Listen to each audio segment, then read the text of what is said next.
off of his little bowling spiky thingy. I don't know what we're gonna call it. What's going on, guys? Welcome back to the channel. Now today we're gonna get a look at another sneak peek for the fall update, and you might have guessed it because Supercell was putting out some mighty big Easter eggs there, so that might give you the sense of what we're going to be looking at. And today it is going to be another super troop. Did you guess it? It is the Super Bowler.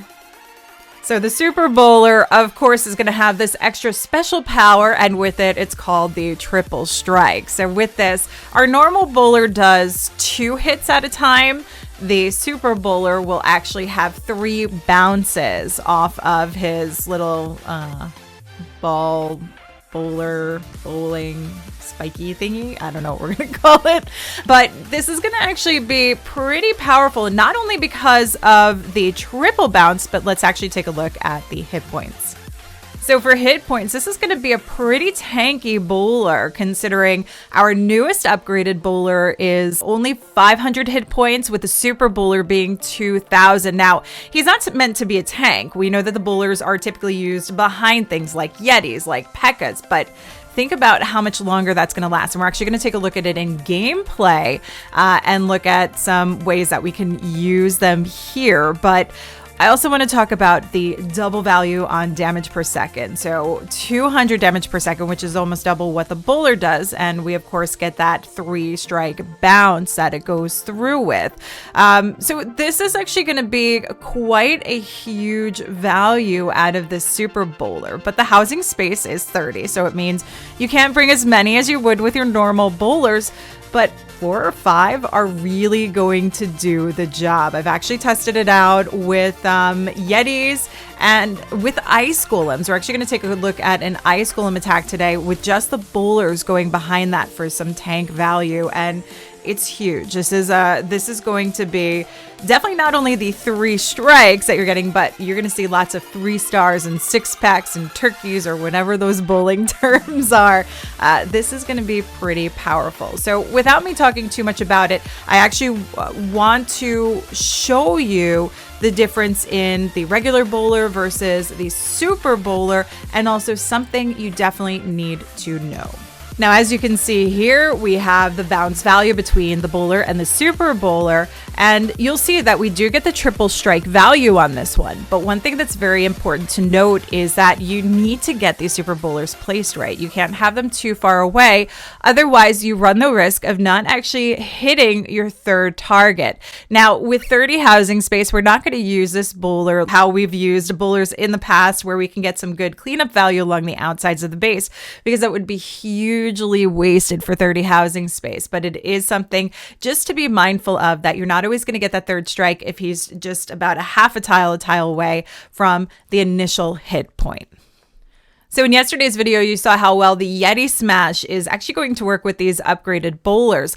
Now, let's take a look how these Super Bowlers are going to work. And I've got 2 different videos for you, because Wasman was working along with me. He has a variation of this, and then, of course, I have mine. Now, this is using the Ice Golems and Super Bowlers. No Yetis. This is using the sheer force of these Super Bowlers with just a little tank value. And for that, we're bringing in the Ice Golem and the Log Launcher. That Log Launcher I do have filled with with additional Ice Golems, just to power through along and also open up the base. So this is kind of similar to the majority of your Yeti Smashes, Super Pekka Smashes, the way you're going in with those attacks. And we kick this off very similar to the way I did yesterday with our Yeti Smash, using the Warden to help funnel up that value from the flanking damage that we have that would come in from the scatter shot. But look at these guys go. So we do have the Ice Golem take the lead initially before we make that big drop coming in of those Super Bowlers, and they are big. Like, how monstrous they seem on this board. You definitely notice them,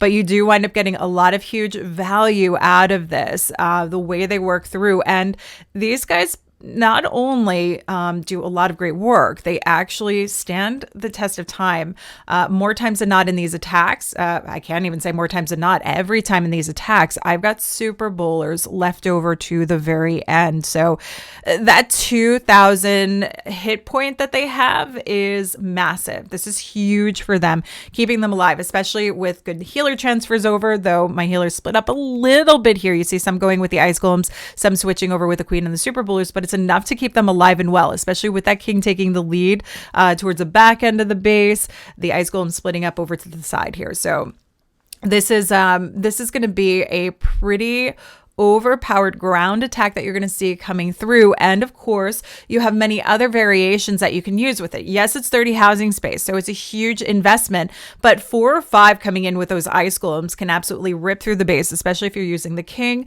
And if you're bringing it as some additional backup to come through in place of those very delicate and fragile super wizards, it really is going to do some phenomenal work. So actually, let's take a look at Wasman's variation on that shortly. But I will also want to point out again, you can see 2 super bowlers out of the 5 here left to the very end. So let's take a look at Wasman's hit. So for Wasman's variation here, you can see he brought in the Pekka. So I don't, is this another super Pekka smash? I guess so. It's another variation of the super Pekka smash, but instead of bringing the super wizards, we are bringing the super bowlers. And he's got 3 Pekkas with him and the 4 super bowlers. So he's still got a lot going along, using those Pekkas to do the majority of the tank work coming in with this. Now, he comes in from a different angle here, coming in from the opposite side where we have the scatter shot and that warden picking off that value. Again, the reason we typically pick these off, or well, the reason not that we typically do it, the reason that we do it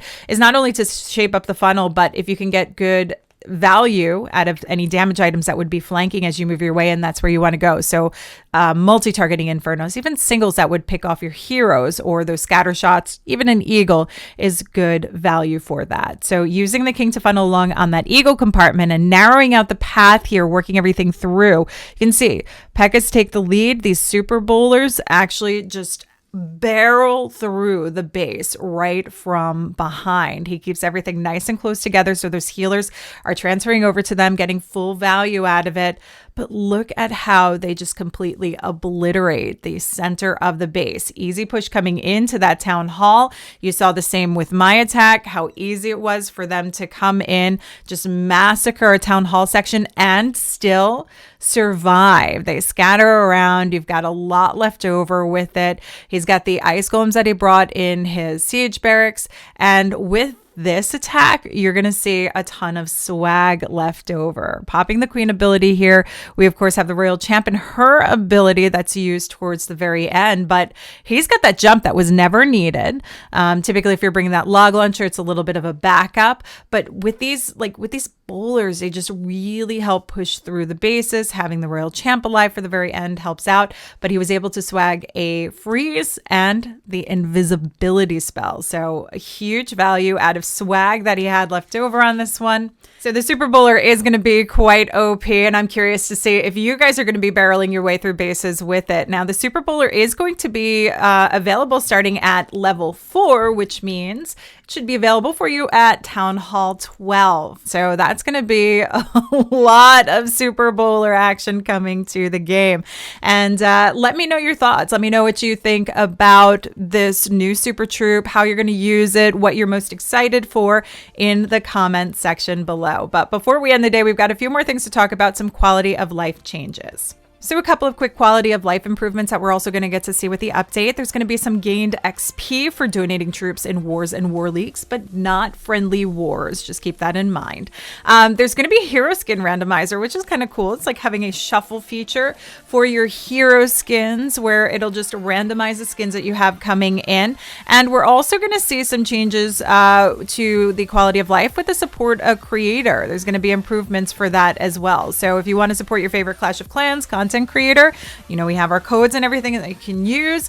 They've made the feature even more accessible. So in the class shop, you're just going to simply hit the Supercell Creator Club, that C logo, when you're in there to actually enter the creator code. So you don't have to go all the way into the settings to do this. A little bit easier to work through. And then if you're already supporting a creator, that logo will have a green tick above it. So it's going to be more noticeable that you actually have this activated, because remember, it resets every 7 days.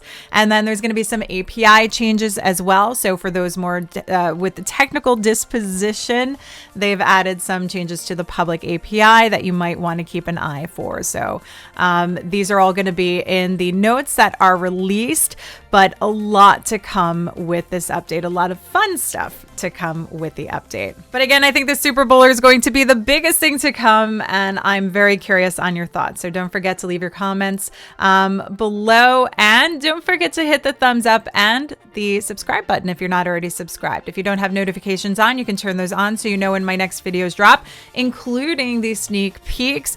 But that's about it for now. I hope you enjoyed these amazing previews into what we're going to see for the fall update. And until next time, this is Lady B.